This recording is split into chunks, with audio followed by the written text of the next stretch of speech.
Welcome to Talk Birdie to Me with former world number 16 Nick O'Hearn and Tour Pro Mark Allen, live from Titleist and FootJoy headquarters. And thanks to our great partners, Host Plus, the official retirement partner of Talk Birdie to Me. Driving a BMW is like hitting the perfect shot. Smooth, controlled and powerful. Titleist, the clear number one ball in golf. FootJoy, the number one shoe and glove in golf. Better, when the greats bet, they bet with Better. Ping will help you play your best. And the Golf Clearance Outlet, who beat everyone's prices. Now, here's Nick and Mark. G'day everybody, welcome to Talk Birdie to Me. Nicholas, nice to see you. And you, Mark. How was your holiday, by the way? Holiday was fantastic. Noosa? Very, very good. Noosa was great. Get any golf in? I got one round of golf in. Oh, really? At Noosa Springs. It was fantastic. Oh, you did? I remember seeing a video. Who were you playing with? I was playing with Sam Colosimo from the Golf Clearance Outlet. Do you guys holiday together? Yes. You do everything together? No, we did. We just caught up for one day. Noosa Springs was amazing. Yeah, the greens were fantastic. The fairways were great. Beautiful. I shot a Trumpian 69. Okay. So no three putts. Okay. And the gimmies were reasonable. Couple of mulligans. No, I didn't take any mulligans, but okay. Sam took a couple of mulligans. And what did Sam do? He had about 8 pars and the rest were bogeys. So Sam played pretty well also. Good. But like I said, it was very Trumpian style golf. It was relaxed. And we were first off, 6:30 in the morning we hit off, just the two of us in a cart. 6:30 we started and 9:20 we finished. Oh, how good's that? It was so beautiful. What's Trumpian style golf mean? What do you you just take a few liberties here and there. Got it. Okay. You know? Breakfast ball off the first. Yeah, all that sort of stuff. Yep, sure. Okay. The occasional 6-footer. Kick one out of the rough. No 3 putts. Well, that's how we play. Because, you know, if you haven't played Queensland greens for a while and you're from Victoria, especially when they were quick like they were, I don't know. I didn't know where the thing was going. You can sword fight all day. Yeah, so no 3 putts, which just made it very relaxed and nice. Good. But it was good fun. But that's not my big news for the week. Okay. Years ago, I lent a driver to a person, let's just call him Soccer, at Huntingdale Golf Club. Years ago. How long are we talking? 35 years ago. 35? 35 years ago. So I lent him a driver. Gosh. He came around to my house. He was fiddling around. And he said, "Can I borrow this?" And I said, "Sure, no worries." 35 years later, I got it back. Seriously? 35 years later. I was wondering what that was. I got back my Tony Penner driver. I used this golf club in college. Let's have a look. And it used to come off hard. Geez, that looks good. It was a beautiful, beautiful old club. I'll tell you what, he's looked after it. Well, I put the new grip on. Oh, you put a new grip on. You know, it's going to be one of those clubs I've got just in the office or walking around the house. No, but the head, though, I mean, it's all looking very schmick. Yeah, I know. It was that inlay, folks, that's what it's called, this bit in the middle. With screws? With screws, yeah. That inlay was so hard. That's where the term came, hit it out the screws. Yeah. Anyway, it just made me think. I wanted to ask you, because I'm sure, are there any old clubs that you had years and years ago that you wish you still had? I have this one that I've now got back.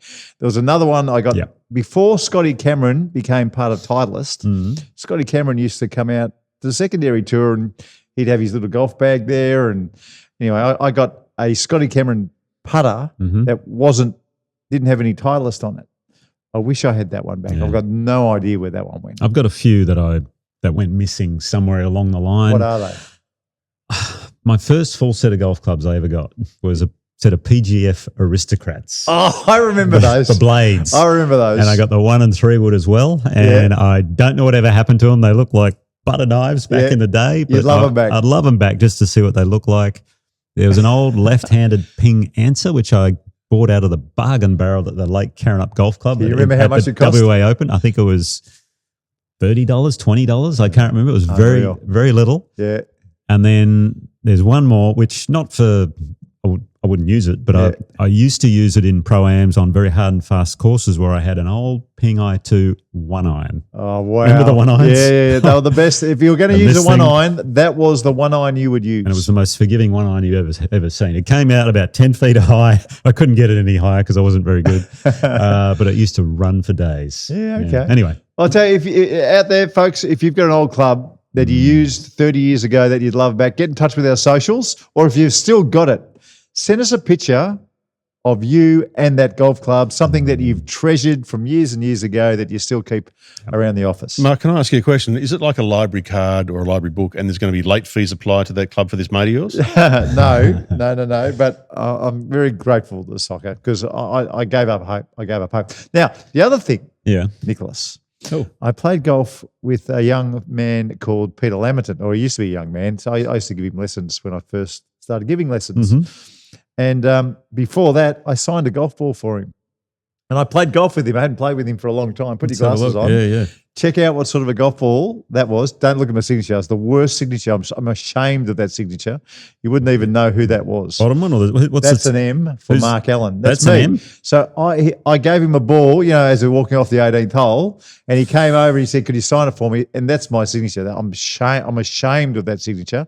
Arnold Palmer would get so upset. The old Tour Blada 90. Anyway, so he gave it back. It's a brand new ball. So you know what I do at night time? I'm always chipping, right? If I just want to get out of the house and get a few steps in, then show us that signature, Mark. By the way, show us that signature. Oh, he's gone close up. There you go. Oh yeah, that is shameful. That is one of the worst signatures I've ever seen. You wouldn't even know who it was.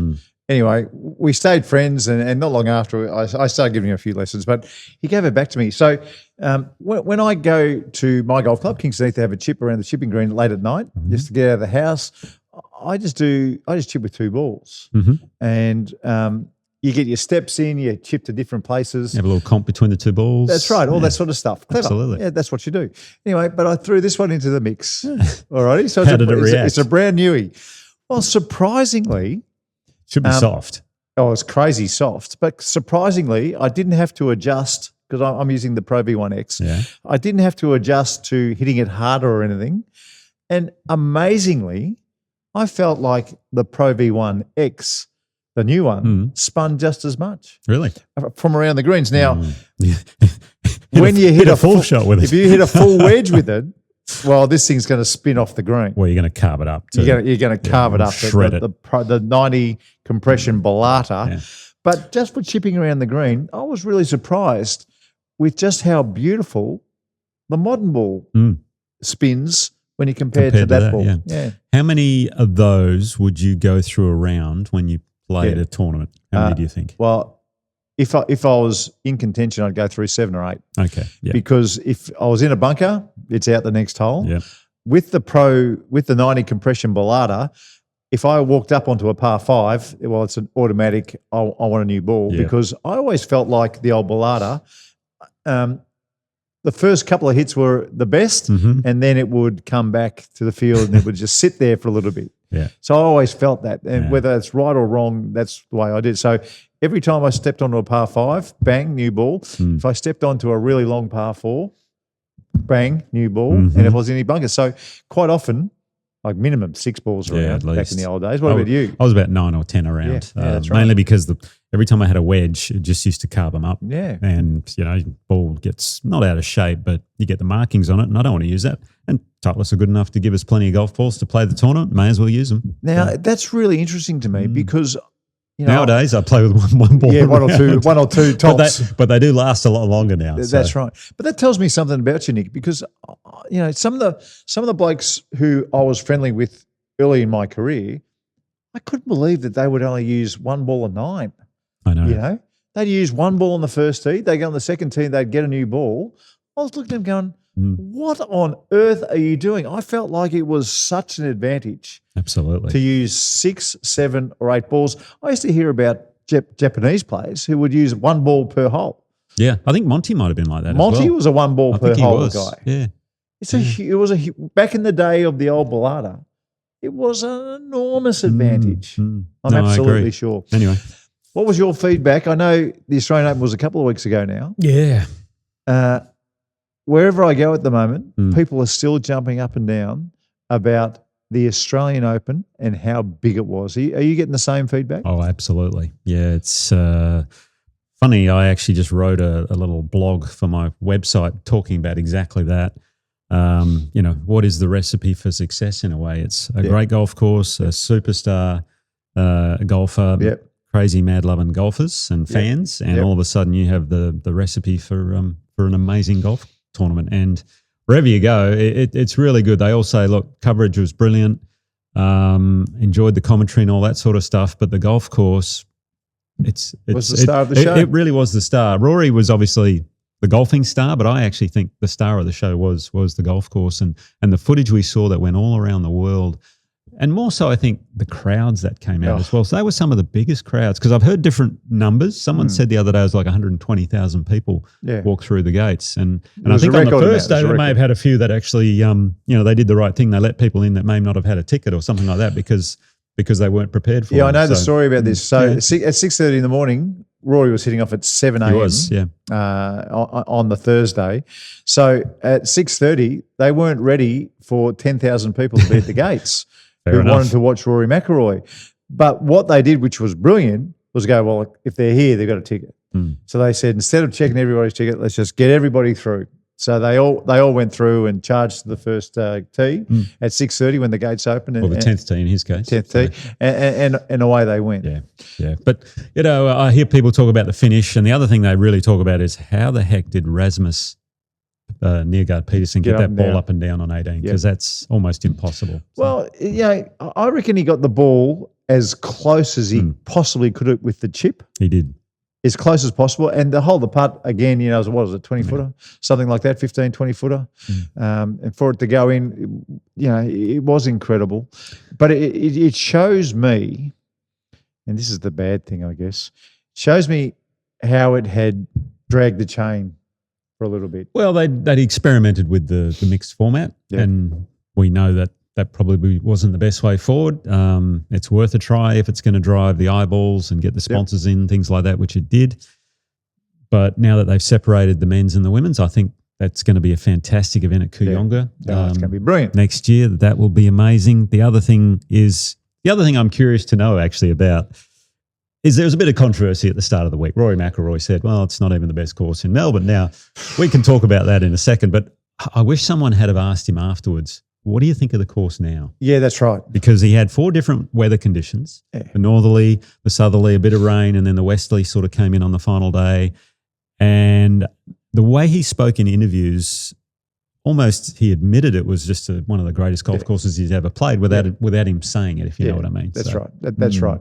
I got told that perhaps he was in a bad mood because of what happened in the Pro Am. Yeah, I heard something around that. So, well, that's did you? Yeah, well, someone mentioned he didn't have a great time at the Pro Am. Right. Maybe again, I don't know why. Sometimes, I've played Pro Ams where my playing partners have hardly ever picked up a golf club. So it becomes a very long day because they're having a lot of hits. I reckon in my 15 years playing in professional golf tournaments around the world, I reckon maybe twice someone turned up on the first tee who had never held a golf club before. Happened to me once. Happened to you once. Yeah. What happened to you? What happened to your? The guy showed up with a set of clubs, maybe a half set maybe, and he pulled the drive. There was no head covers or anything. Yeah. And it was a big bag, didn't have a buggy, he just sort of carried it like a suitcase to the first tee. He pulled out the driver because everyone else had pulled it out, and he said, Nick, what do I do with this? I've gone, oh dear, this is going to be a long day. Yeah. So I had to give him basically a little quick 5-minute lesson on the first tee about how to grip, stand, the whole thing. And it was, luckily on the tour over there in the US, they implemented a rule called par is your friend, meaning the amateur partners, they can have no worse than a net par. Oh, that's so great. Whatever their handicap is. After 5, 6, 7 shots on whatever, pick it up. Pick it up. What a fabulous rule. Yeah. What a fabulous rule. It was a great rule. I reckon once... This guy had a lot of windies that day, a lot of air swings. Once on the secondary tour, when I was playing the Nike tour, they used to do good things to where the pros would hit off at the back tees and the amateurs, we'd march them down 40 metres, 50 metres, and they'd play from there. So on the first tee, I've said shaking everybody's hand and, excited to be there and see a new course and get moving for the week. And I ripped my drive down there. Anyway, I think I might have got a bite to eat. And by the time I got down, there's one guy left to hit. And he hadn't hit. Right. I'm thinking, what the hell's wrong with this guy?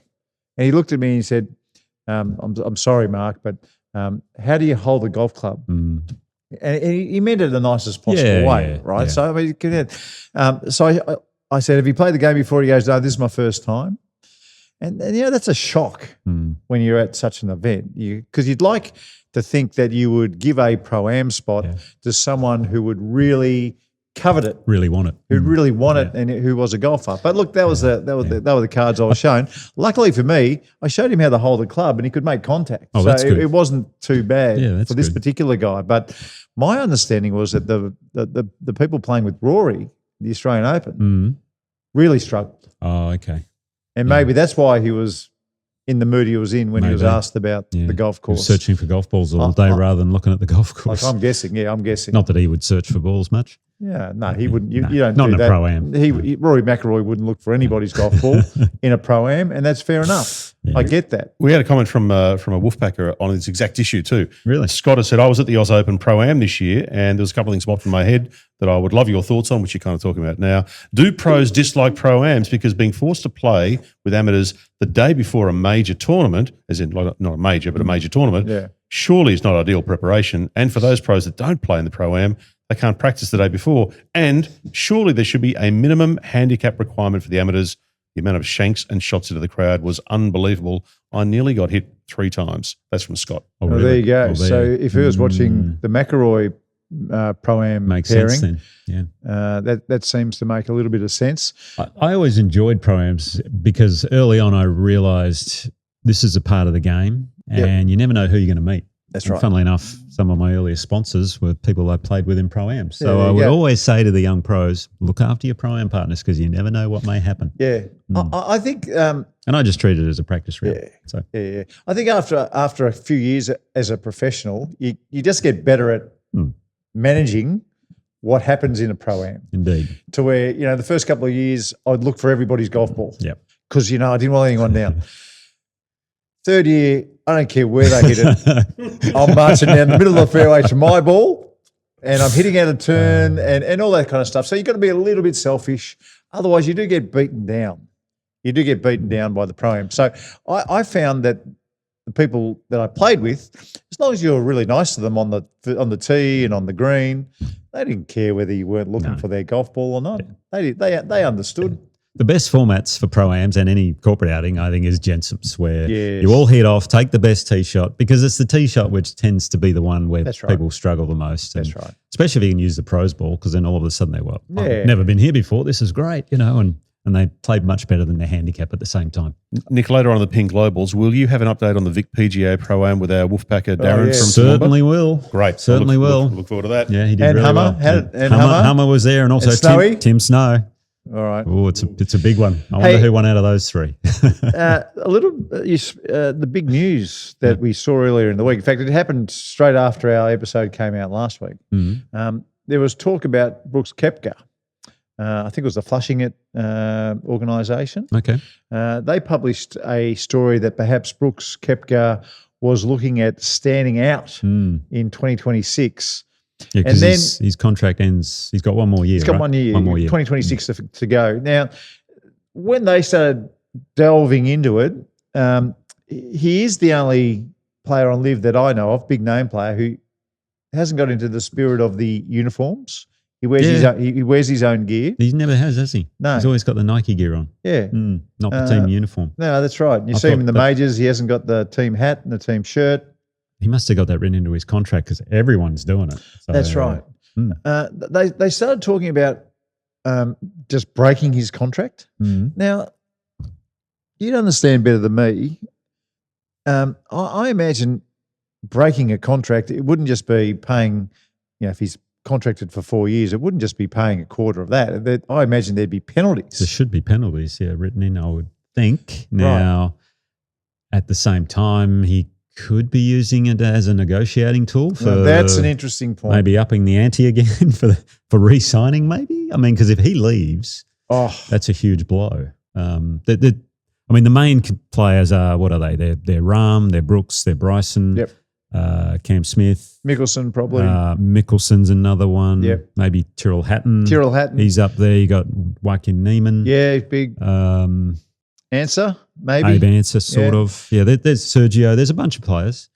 So maybe that's Sergio's a good one. But at the same time with Brooks, he's always seemed disinterested, hasn't he? Yeah, but he was disinterested in the PGA Tour events that weren't majors as well. That's why we thought LIV was perfect for him, because then he could just get the reps in that he wanted, and then when the majors came up, he could tee it up in those. And I don't know. So tell me if Brooks did cop the penalties, how big a bullet hole would that be in LIV golf for 2026? If Brooks just said, I'm not playing anymore. I don't know. I think would hurt. It would definitely hurt because he's one of their top marquees. 5 signings. Yeah, he's top a poster 3 boy. maybe. He's a poster boy for LIV. Yeah, I don't know. The other, funnily enough, there's a guy going to LIV now, Rory Cantor, who got one of the PGA Tour cards from the DP World Tour. They give out 10 of those. Yep. And instead of taking that up, he's going to LIV instead because, I was just reading about it, and he said the offer was too good to refuse. Oh, okay. And having to fly back and forth to the US a lot to play the PGA Tour schedule, he's got a young family. So you can understand it in that sense. And then he said, interestingly, it must have been a heck of an offer because what he said was he's going to pay the fines because he's going to stay a DP World Tour member. Oh, my God. He said, I'm going to cop the £1 million or so fines. £1 million fine in fines? Well, that's over a year. Yeah, because it's 14 tournaments. What is it, 100 grand or something per event they get fined? For Rory Cantor. I know. So it must have been a heck of an offer. Anyway, so he's gone. And then you've also got Victor Perez, the French golfer. He's signed. So they're their 2 ones. I heard they were trying to get a couple of the Korean golfers. Yes, Siwoo Kim and Siwoo Kim, Sanjay, who just played really well down here in Australia, by the way. He was 3rd at the Australian Open. Yep. And he came out, Siwoo, funnily enough, came out with a picture of him on Instagram with his trophy from the Sony Open when he won 2 years ago. And a picture of him there, and he said, see you in Hawaii in January or whatever it was. Right. So he's staying on tour. Okay, that's good. And then the other one was Sung Jae Im, and his caddy, Will Wilcox, said, no, he's not going. He's staying as well. Willie Wilcox, yeah. So, I mean, it was a good move to try and get some of those Korean golfers because that's a big market for LIV, I would imagine. So huge market. So, but I haven't heard of any that have signed other than Cantor and Perez so far. Okay. If you were, Cantor's joining the Majestics too. Is he? Which is Poulter, Westwood, and Horsefield. Anyway, that's going to help those guys. Our favourite. They will actually. Really, they're one of our favourites. The Majestics are, apart from the team. We're pulling hard for it. We want the Majestics. Even if they finish second last, that's a win for them, the way they've been going. If you were Brian Rolap and, you wanted to play dirty pool, would they be able to say, Brooks, we'll pay your fines, we'll pay your penalties, or would that go against the PGA Tour regulations? I'm sure. I'm only throwing it up because I'm sure it would. Yeah. No, they're not going to do that. They wouldn't do that. No, the LIV financiers, I guess you could say, were apparently paying the fines for the LIV players for the DP World Tour, but they're not doing that anymore. So they did for a while, and that's why Cantor now has to pay his own fines. And I'm assuming Rahm, I'm not sure what's going on with the whole Rahm thing with paying fines because they want him for the Ryder Cup, don't they? Yeah. In a couple of years. So, because that's still going through the law courts, but who knows? Okie doke. There's plenty going on. I was calling some people just to move on a little bit, and I'm still desperate to get somebody to review Royal Sydney for us. Royal Sydney, of course, if you don't know, was a famous host of the Australian Open. I mean, how many Australian Opens have been played at Royal Sydney? Quite a few. I know I've played 3 or 4 there, I think. Yeah, I reckon I've played 2 at Royal Sydney. So I'm desperate for somebody to give us a review of Gil Hance and his work. Now, I heard from a member the other day, and they're saying it's probably a little short. That's what I heard. Shorter now. Yeah. Some great short par 4s, but for an Australian Open now, it may be a little too short. Okay. But surely they could manipulate something and move some tees around. A couple of par 4s turn in the a couple of par 5s turn in the par 4s. Maybe. Is it a par 72? I mean, if it's a par 72, there's 4 par 5s, then perhaps 2 of those par 5s can be turned into par 4s, and we get something where a 15 under score wins the event, something like that. I also heard, Nicholas, that the Heathland areas, they'll probably need a couple of years to grow in, but it's one of those courses where you need to use your imagination to look 2 years in advance. But I've heard the members are very happy with the outlook, and the ones who have imagination are saying that it should be fabulous. But I'm also hearing that they're very keen on hosting the President's Cup that will next come down to this vicinity. It's like in 2030 or something. Well, 2028 is Kingston Heath, so it must be 32, right? Yeah, something like that. Okay. Yeah, something like that. Well, I can't imagine it coming back to Australia 2 in a row. I wouldn't think. But maybe if not 32, it'd then be maybe fantastic, 36 but or something. Maybe, yeah. Put it on the list. Well, it's 11 years away, so it's got plenty of time to Anyway, develop. so in a roundabout way, if you are a Royal Sydney member, please get in touch with us. We would love a review of Royal Sydney. We'd love to hear how it's turned out because it is an iconic golf course and club in this country. And Gil Hans is an iconic golf course architect who, the pictures I've seen, it looks magnificent. It's certainly a plus for our game. Now, that is not our host plus. That's a plus this week. Can we move to that, please? I think we need to talk about this because we just got some big news.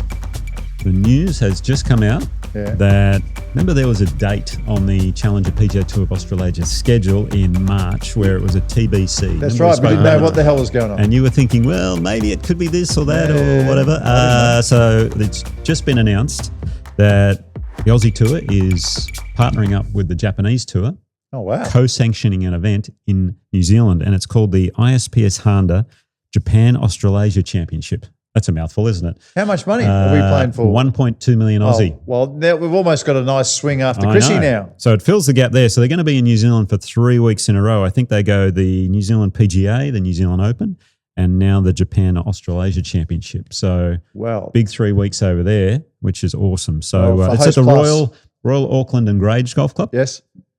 Fantastic golf course. I think they've just renovated. First time these two tours, Japan and Australia, has co-sanctioned an event. So that is a plus. Absolutely. Well done. Well done to everybody at the Challenger PGA Tour of Australasia to get another big event on the schedule. Hey, by the way, that's the place, Royal Auckland and Grange Golf Club, where Ryan Fox's coach, Marcus Wheelhouse, teaches out of, which, remember we did the episode with him. And that's right. Foxy's been playing well as well. Couple of good weeks, I think, in Australia. Not quite as good as he wanted, but... That is correct. Whose turn for the BMW Touch of Class this week? I think it's mine. I think actually. it is you. And I've got a good one. Touch of class. Driving a BMW is like hitting the perfect shot. Well, that is pure magic. The BMW, luxury and comfort for the 19th hole. Touch of class, Nick. What do you got?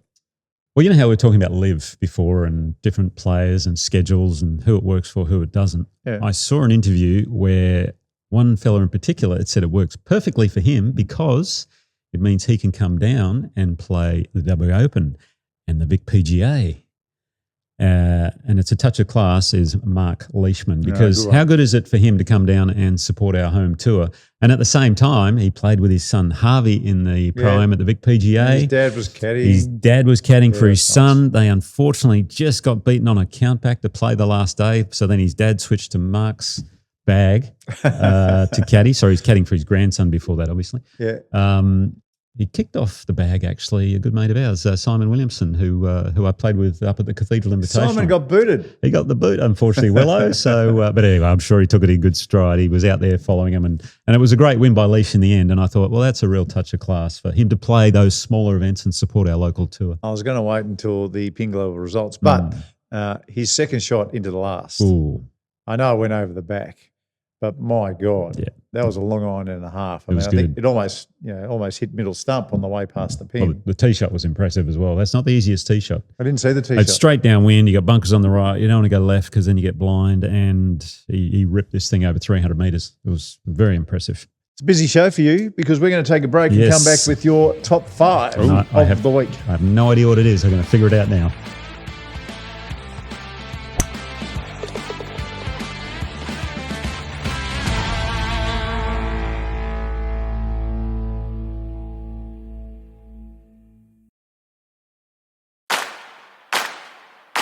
From Titleist and FootJoy headquarters, this is Talk Birdie to Me. We're here for BMW, luxury and comfort for the 19th hole. Host Plus, the official retirement partner of Talk Birdie to Me. The golf clearance outlet, they beat everyone's prices. Ping will help you play your best. And better, ahead of the game. Now for Titleist, the number one ball in golf, and FootJoy, the number one shoe and glove in golf. Here's Nick and Mark. All right, time for this week's top five. Thanks to Better. When the greats bet, they bet with Better. Top The top 5 for better. When the greats bet, they bet with better. Nick, you had no idea going into the turn what you were going to do. No. Have you? So you've done you've done a Marco basically. what you've I done. figured it out.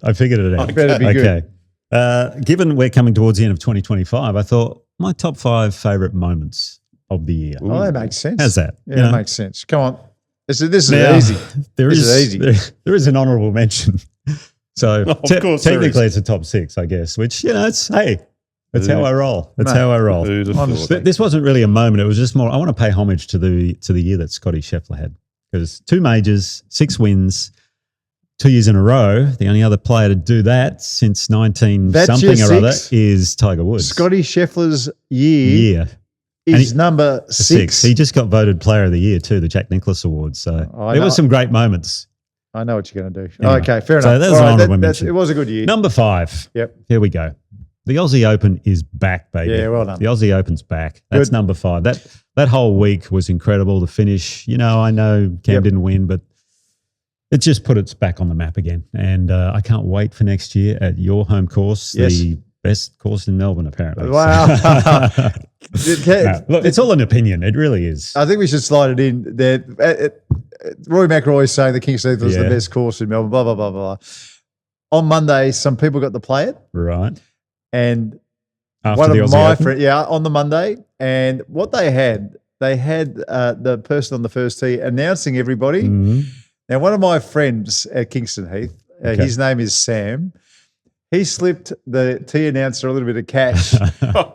And this is what the tee announcer right. did. This is game number 6 on the tee from the number 1 golf course on the Melbourne Sandbelt, Kingston Heath, with Sam Abu Oh, I Eid. love it. That's hilarious. Well done, Sammy. The crowd goes wild. Yeah, that is I very, love very it. funny. Anyway, Very good. It was the right time to interject that. Back to you. Okay. Anyway, number 5. That was the Aussie Open. Number 4. One of the greatest putts hold all year, I felt, at the toughest golf course I've ever played, Oakmont. JJ Spawn's putt to win the US Open. Yep. Was that a great moment in golf or what? His caddy just Yep. going nuts and the drama, Outrageous. the scene. Yeah, it was incredible. So well done to JJ. 2 putts.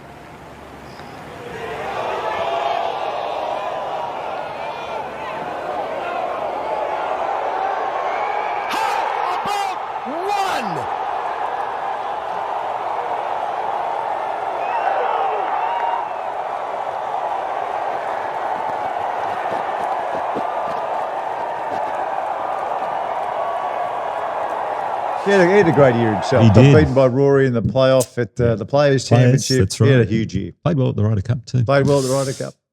Number 3. 2 Australian female golfers won majors this year. Huge. That is massive. Grace Kim first up at, where were the Evian? Yes. And then Minjee Lee, The Greg Norman medal winner. the Greg Norman medal winner. Well, good on you, Minjee. It was a great win at the KPMG PGA Championship for the women and 4-time medal winner now for the Greg Norman award 4? as well. 4, I believe. So Every time she wins a major, most of everyone. no one else wins a major, No. so she's automatically the Greg Norman medalist. Grace Kim was kind of hard done by there, wasn't She she? got stiffed. Because that was her first major. Wasn't that a great win? She chipped in. Remember that after hitting it in the Ridiculous. in the creek. Ridiculous finish. Gino to a Tidical tournament. thought she had it all wrapped up. It was just brilliant. Anyway, that's my number 3. Number 2, I thought one of the great moments of the year was Rory McIlroy completing the Grand Slam at Augusta National. That's number 2. That's number 2. That's number 2. I've got I know no you- idea. I've got no idea what I number know 1 you is. say, he hit the greatest shot of all time. He did. Well, that was the second greatest moment for me. And again, it's just an All right, opinion. It's like okay. rating golf courses. Okay. It was It's your top 5. after the winning putt to when he got to the Butler cabin or whatever, some of the most epic scenes there I've seen in a while. My number 1, probably because it's actually my favorite golf tournament to watch, the Ryder Cup. Oh, yeah. How good was the Ryder Cup this year? that Because it makes all sense. came down to the wire at the end. The US almost stole it at Bethpage. I was standing up in my living room, Nick, because I thought they were going to lose the Victor unlosable. Hovland couldn't play the final day. Yep. Got a half point. Oh, the easy how big way. was that in the end? That was big in the end. Harris English, he would have loved to have played him.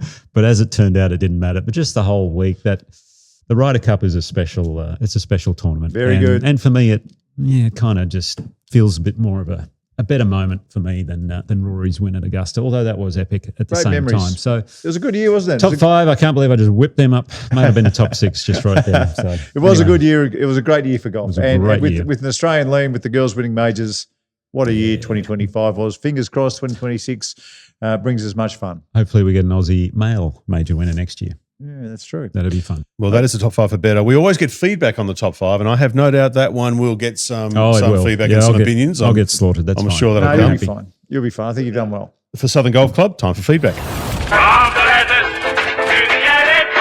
Talk Birdie feedback. Thanks to Southern Golf Club. All right, plenty of feedback, guys, for Southern. So the first one here, this comes from Phil, and this is talking about Leish's win on the weekend in the Vic PGA Pro Am. Leish's post-round interview on the green was great. A clear showcase as to why LIV is great for pro golf in Australia, and great for him to have that family moment with his son and his dad. Congrats to him. He is one of the good guys. Yep. He's a touch of class. What does he mean? It's great for live golf in Australia. What's that? I think what he's there? probably referring to is that the LIV schedule allows players like Mark and Cam and Lucas Herbert to come back play in and the smaller play events. the smaller events like the Yeah. New South Wales Open or the Queensland PGA or whatever. So, yeah. Okay, Which is probably true. Yep. Gary's written in, G'day Nick and Mark. Gary here. I'm a proud Axedale Golf Club member. This week in Bendigo, we've got 3 Pro-Ams in a row. Axedale Wow. was yesterday on Tuesday. Axedale, by the way, won Regional Pro-Am of the Year in 2024. Nyanga Park is today, Wednesday, and Bendigo is tomorrow, Thursday. Lucas Herbert's playing and thereby supporting the area and the clubs that he grew up playing in. Comes across in the pod how much you guys care about grassroots golf in Australia and up-and-coming pros. So this is a great opportunity to mention it for us and get some people from Melbourne to maybe head up the highway and come and check it out. Good on you, Lucas. That's really important Good to do idea. that sort of stuff when you get the opportunity. Yeah. No doubt there'll be hundreds of people watching. Ali Whittaker was telling me during the coverage, Lucas does a fair bit of things like he'll just go out and play with some kids and, you know, at the local club and just have a game with Good them. on you, I mean, Lucas. how good is that? No, it's fabulous that Yeah. he does that stuff. Brilliant. Okay, Bunny's written in, it's quite amazing there's no big-time golf in Sydney. I went to the Queensland PGA and the Australian PGA and felt spoiled. It's a shame the Australian Masters couldn't get back off the ground. I remember the old TPC watching Nick Faldo. Yeah, TPC was quite a big tournament in Australia. I think Matty Goggin won the Tournament Players Championship in I never played it. Canberra a long time ago. When was that tournament going on? I'm trying to think. Before you came Yeah, it along. was before my time. Before you came along. Yep. So, Mark, you last week mentioned that you think the PGA should move to Sydney. I think it will move to Sydney. Yeah, I think that's going to happen. And I also think it should move to Sydney because when you travel all the way down to Australia, I think it's very important that you either get a Royal Melbourne or a Kingston Heath to play or you get a city to enjoy like Sydney. So it's a will and a should. Yes. Big markets, Yep. big golf courses. I think it'll happen. I think Yeah. you'll find not before long the BMW PGA Championship will end up in Sydney. So Frank has said this. What about Adelaide? Can you imagine the PGA at Royal Adelaide? Adelaide has proven that it knows how to deliver a golf crowd. Yes, that is true. But unfortunately, I think that government has probably got enough money in their kitty for one and maybe not two. Yeah. So, look, ideally, I understand what he's saying. Ideally, you'd love Queensland government to pitch in and have a big tournament up there, maybe the Masters. Sydney, the same thing. Melbourne will have the Australian Open, hopefully, for a little bit longer.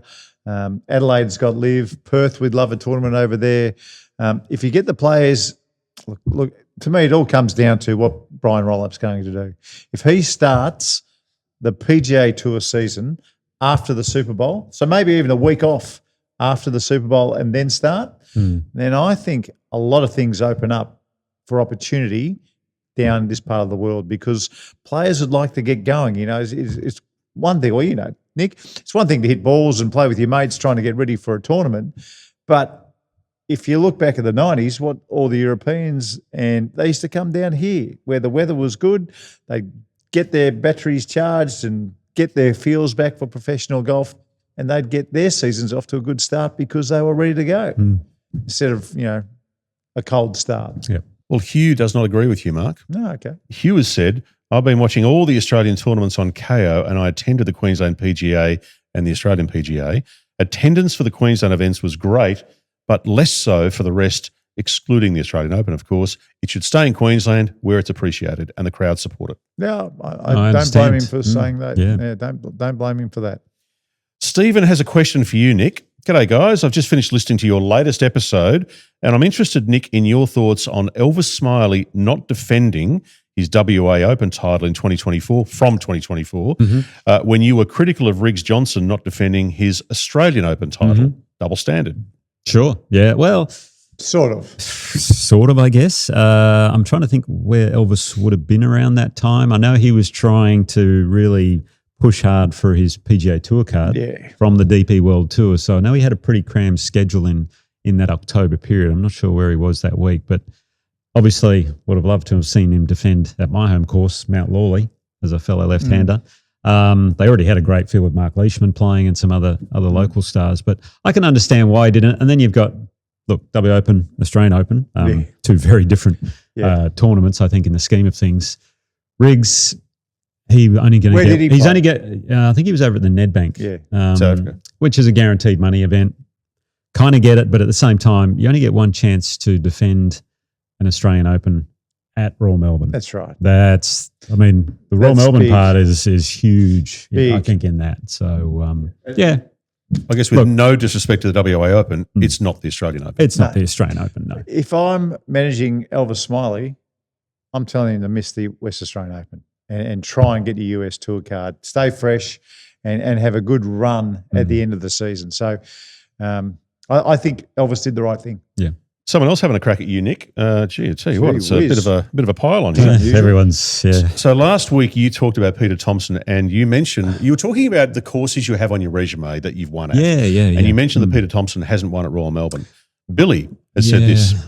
Peter Thompson won the Canada Cup with Cal Nagel in 1959 by 10 strokes over the American team of Sam Snead and Gary Middlecoff at Royal Melbourne.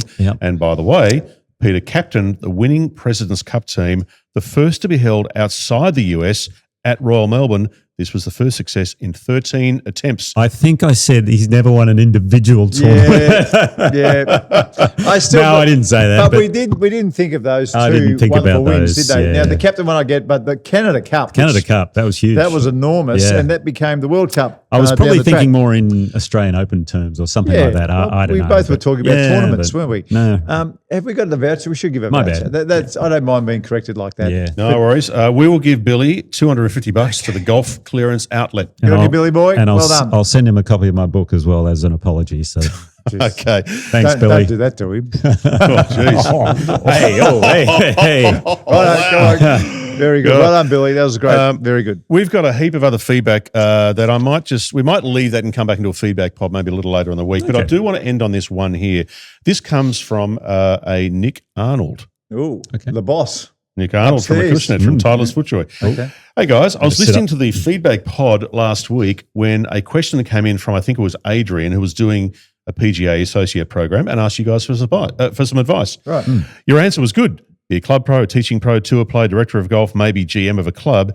I think it missed a key area of opportunity that young golfers who may aspire to complete a PGA associate program could do.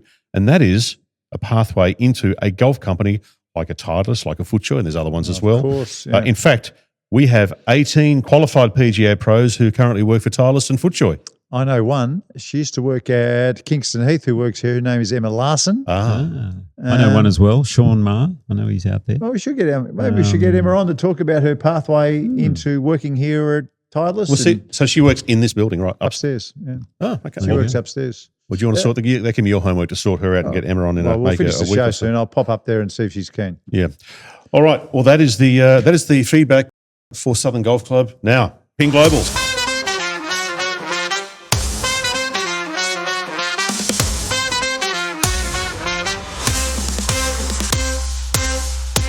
Okay, Ping Globals. Mark, you don't have to hear that song much longer. For much longer. All right. Let's go through it all. There was still a few things happening. It's crazy this time of year. DP World Tour, the Alfred Dunhill Championships, which was reduced to 54 holes because one of the days got washed out. South African Jaden Shaper beat Sean Norris on the first playoff hole with an eagle. Norris shot a final round 62. Thank you very much. Was that the fairway wood out of the trap?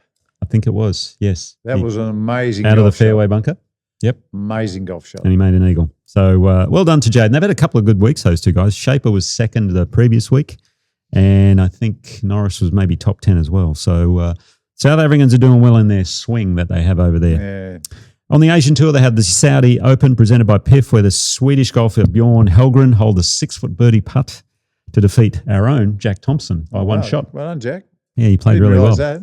Jack just missed his 30-foot eagle attempt on the final hole. That would have forced a playoff, but it meant that the Swede had to make a 6-footer, which he did. He's a good-looking player, Jack Thompson. I enjoy watching him play. He needed a good week too, because he went into the final event at number 62 and top 65, keep the card. So he needs a good week. And he did. And he got runner-up, so very impressive.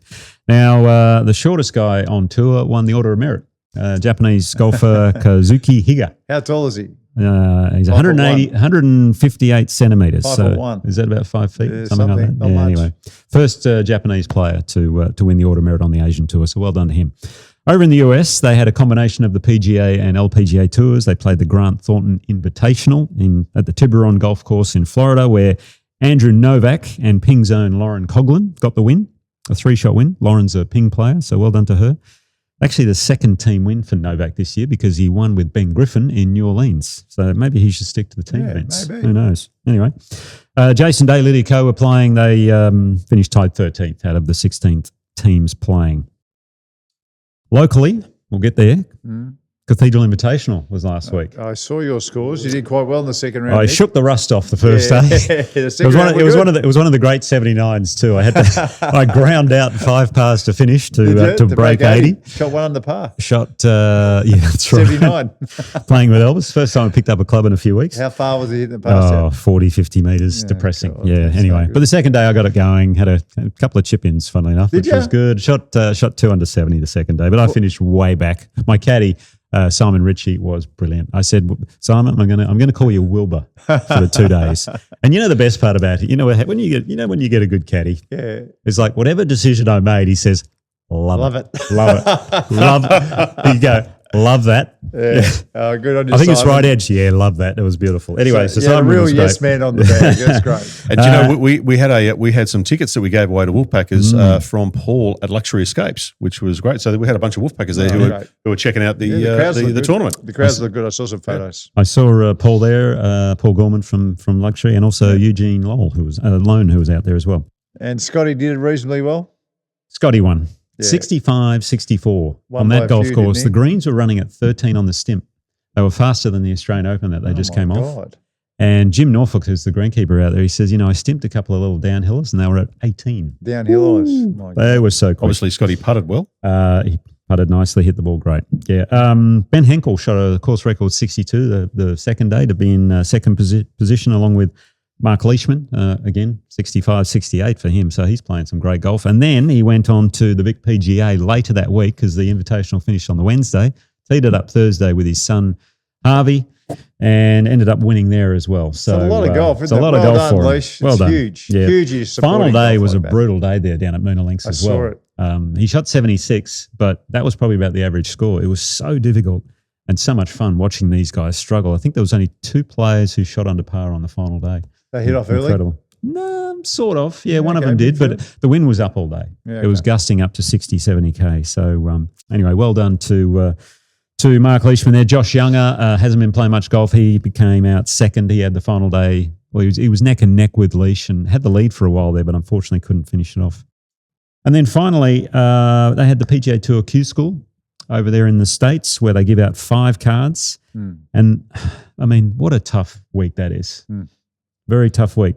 The 5 guys that got it, AJ Hewitt, Adam Svensson, Alejandro Tosti, Marcello Rozzo, and then there was 2 guys for 1 card because they finished on the same score. I can only imagine the pressure. Imagine in the that one-hole playoff. You're playing for your card on the PGA Tour. It's funny, I was never in a playoff as a professional, but I keep on hearing that when you get into a playoff, the pressure evaporates because you're either going to finish first or second. Not in this case. This is a pressure-packed Yeah. playoff. I mean, what a killer. So it came down to Dylan Wu and Ben Silverman. First playoff hole, Dylan Wu made a 20-footer for the win. And his reaction, he gave an almighty roar. And I think I sent the video through to Dan, who'll probably play it for our YouTube followers. Come on! There we go. What a birdie.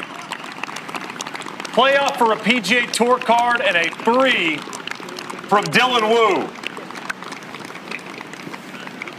Book that Hawaii flight, young man. He'll get a reasonable amount of starts before what do they call them? The reshuffle. Reshuffle. Yeah, I'm sure. So he and the other guy who missed, he gets Corn Ferry status. Yeah. So, which I think he probably already had been, some of them. So, so back to the that is a Corn tough Ferry. one. We had one lone Aussie in the field, Travis Smythe. Unfortunately, he didn't get one of the 5. He finished well down, but would have been a good experience for him. He plays the Asian Tour and he's doing really well over there anyway. So, Nick, I know you have one more very important bit of information, a very important result on that bit of paper in front of you. What is that one there? I saved the most important for last because we had our own Talk Birdie to Me representative playing at the Vic PGA in the Pro Am. Darren Murphy. He played alongside Dylan Gardner. They didn't make the 36-hole cut, unfortunately, but apparently Darren put on a masterclass the second day. He really got going in his final 9 holes. He did message me. He said the first day was a little tough.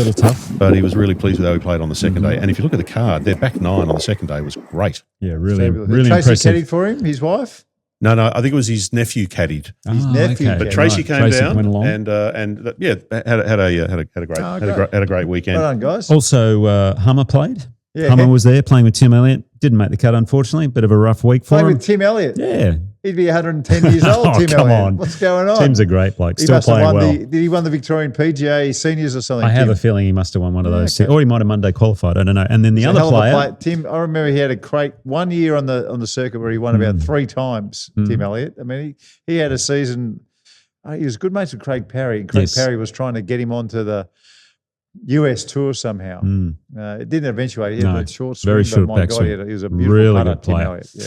And then the other player who did go and defend his title, we were talking earlier about, maybe Elvis didn't, was FootJoy's own Tim Snow. Yeah, that's right. Went to defend. Now, he made the 36-hole cut, Yes. played beautifully. I think they had net rounds of 66, 66, 67 Yeah, not for bad. 16 under, but I think 18 under was the third round cut for the top 8 teams, and he just missed out. But he played alongside James Gibellini, who he played with last he's year. a So good well done to player too. Tim. That's some great He playing. represented quite well. He did very well. Yeah, we have to say thank you to Wolfpack Darren Murphy, who came down from Toowoomba to play, which is great, and Trace came down too.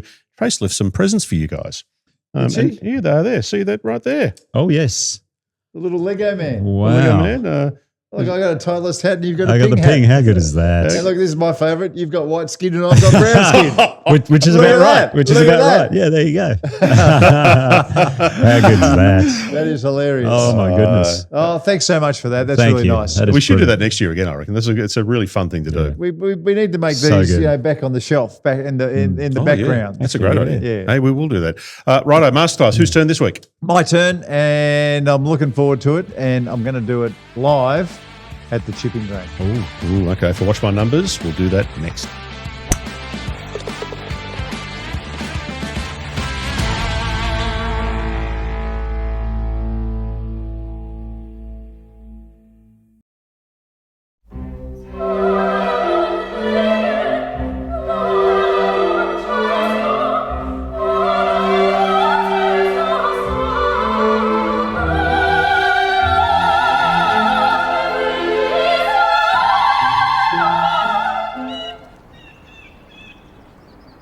Looks good, man. Dude. Are we in slow motion too?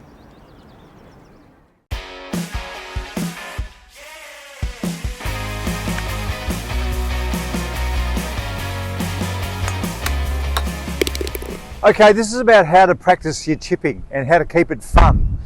What I don't like seeing is somebody who just dumps a whole bag of balls, and they just chip and chip and chip and chip, and you don't really learn much.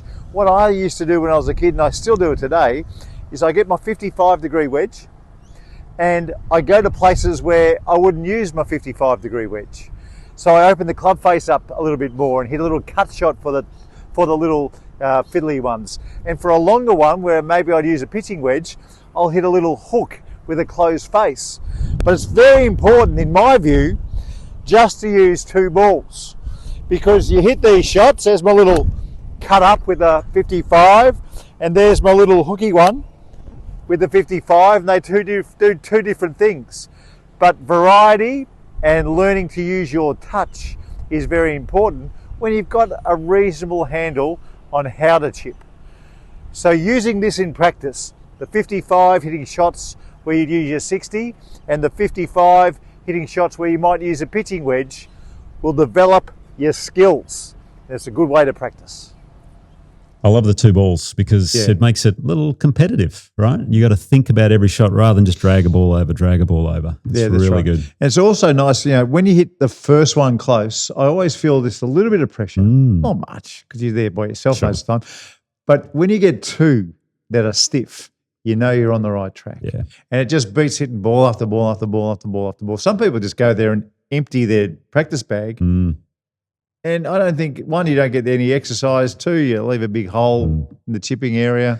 It's just no good. This is a much better way to do it. I used to do that same sort of thing, but it was a 2-ball worst ball. So my worst chip, I'd then have to try and putt from there. And if you make the first one, guess what? You got to make the second one. Otherwise, it's not an up and down. Great way it really tests you out. Good fun show today, Nicholas. Good on you, Dan. Folks, hit them well, and we'll see you next time. Talk Birdie to Me with Nick O'Hearn and Mark Allen. Live from Titleist and FootJoy headquarters. Titleist, the #1 ball in golf. FootJoy, the #1 shoe and glove in golf. The Golf Clearance Outlet, they beat everyone's prices. BMW, luxury and comfort for the 19th hole. Better, ahead of the game. Ping will help you play your best. And Host Plus, they can help you drive your retirement further. Now that's a plus. Issued by Host Plus Pty Limited. This is general advice. Consider the PDS and TMD on our website before deciding. Wherever you listen or watch, we'd love you to subscribe and share the pod with a friend. Talk Birdie to Me's executive producer is Dan Bradley at Kaizen Media. Sound design by Daryl Misson at loudzebra.com. And now from Titleist and FootJoy headquarters, that's been Talk Birdie to Me.